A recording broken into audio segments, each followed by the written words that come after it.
तो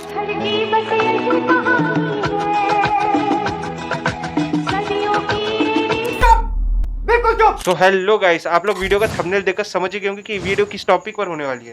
तो चलिए वीडियो शुरू करते हैं बिना किसी देरी के। वक्त आ गया है आपसे फिर मिलने का। जी हाँ गाइस, अब वक्त आ गया हमारी भोली भाली माता को फिर से बिगाड़ने का। तो तुम लोगों ने कभी ना कभी सीरियल का नाम तो सुना ही होगा, और इस सीरियल की जितनी बातें की जाए उतनी कम है। जितना ऐशो स्पीड रोनाल्डो को लेकर पागल नहीं, उससे कई ज्यादा पागल उस टाइम की औरतें थी इस सीरियल को लेकर। और इस सीरियल में हर दूसरे या तीसरे दिन कुछ न कुछ कांड होते ही रहते थे। जैसे कभी इनके घर की बहू को कोई गाड़ी आकर उड़ा देती थी, और कभी इनके बेटे प्रॉपर्टी के लिए एक दूसरे के खून के पैसे हो जाते थे। चलो ये सब तो ठीक है, लेकिन हद तो तब पार हो गई जब तुलसी आंटी अपने बेटे का पीछा करते करते होटल रूम तक पहुंच गई, जहां वो अपनी गर्लफ्रेंड के साथ क्वालिटी टाइम स्पेंड कर रहा था।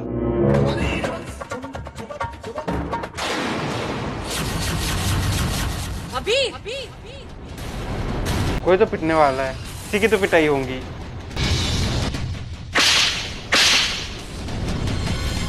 How dare you? हिम्मत! और चला ले मुंह। तुम हो कौन? बताती हूँ तुम्हें कि मैं कौन हूँ। उसके बाद आंटी जी ने इसको घसीट कर कमरे से बाहर निकाल दिया। अब तुम लोग मुझे कमेंट में बताओ कि तुलसी आंटी ने ये सही किया कि गलत किया। और जब यही सेम चीज मीर ने तुलसी आंटी के साथ करी तो वो चिल्लाए जा रही थी। मीर मैंने कुछ नहीं किया। मीर तुम खोलो दरवाजा। मीर दरवाजा खोलो, मैंने कुछ नहीं। तो गाइस, अब हम बढ़ते हैं हमारे नेक्स्ट सेगमेंट की तरफ, जो बेसिकली इसी की सेकंड कॉपी है। तुम्हारा वो लैपटॉप जानबूझ के धोया पता था, और अब मैं तुझे दूंगी।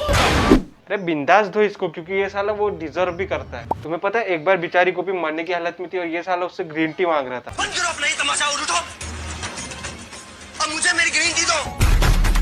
और ये इतनी महान है कि एक बार में उड़ी भी गई। सुबह से मैंने कुछ नहीं खाया और आप मेरे सामने बैठ के ये चिवड़ा टूट रहे हो। इसको भी गिरा दो गोपी बहन। लड़कियों से कैसे बात करते सिखाया नहीं उस कागड़ी ने। उस कागड़ी को खुद कहा था किसी से तमीज से बात करना। हिम्मत कैसे हुई ये बात भी बोलने की? तो बेसिकली गाइस, उस कोकिला मोदी का नाम था कागड़ी, जो कि राशि और उसकी माँ ने रखी थी उसकी इन्हीं हरकतों के कारण। तो लगा कर दिखा मुझे। उस कागड़ी की एंट्री में स्टार प्लस वाले 15 मिनट तक धूम तनन बजाते रहते थे। तेरे ही हाथ तोड़कर तेरे ही हाथ में न दूं तो कोकिला मोदी ना। चुप, बिल्कुल चुप।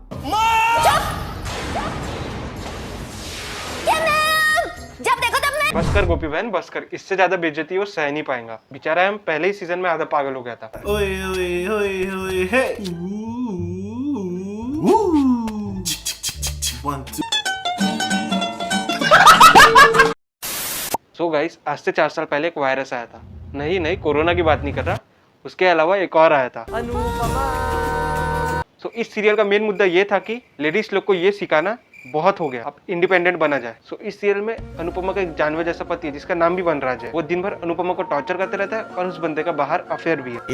रहा नहीं जाता, तड़प ही ऐसी है ना। क्या पढ़ रहा है? आपको समझ नहीं आएगा। पढ़ाई करते डिस्टर्ब मत क्या करो यार, आपने खुद तो पढ़ाई की नहीं। मैं गाली नहीं दे फैमिली देखती है, वरना मैं ऐसे गाली दूं, ऐसे गाली दूं ना। पति तो परेशान करता था ही, ऊपर से बच्चे भी ताने मारते थे। कुछ ऐसे ही अनुपमा आंटी की जिंदगी कट रही थी। लेकिन कहानी में आता है ट्विस्ट। अनुपमा आंटी को पता चलता है उनका पति जो उनके लिए परमेश्वर के समान है, उनका बाहर चक्कर चल रहा है। फाइनली अब मैं यहाँ पे एक्सपेक्ट कर रहा था कलेश, लेकिन शो वाले ने वो सीन भी कुछ ऐसे दिखाया जैसे अनुपमा आंटी अपने पैरों से बिस्तर झटकार रही है।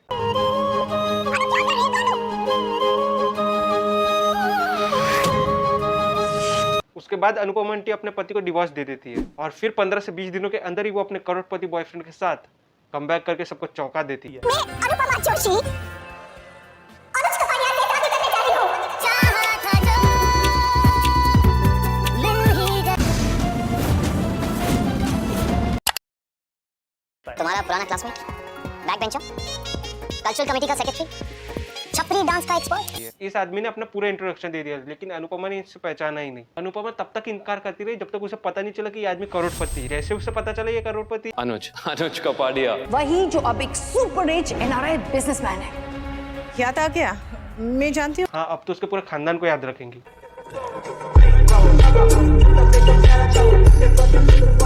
फिर क्या होना था, अनुपमा ने खुद उसे सामने से शादी के लिए प्रपोज कर दिया। क्या आप मुझसे शादी करके ये मुंह से सुपारी निकाल के बात कर रहे बाबा। इसके मुंह में पैदाइश। फिर अनुपमा और अनुज की शादी हो जाती है और ये दोनों मिलकर एक बच्ची को गोद लेते हैं। और जब सब कुछ सही चल रहा था तब अनुपमा को अपने करियर पे फोकस करने का ख्याल आता है। फिर उसे ना अपने पहले पति के साथ रहना था और ना ही दूसरे।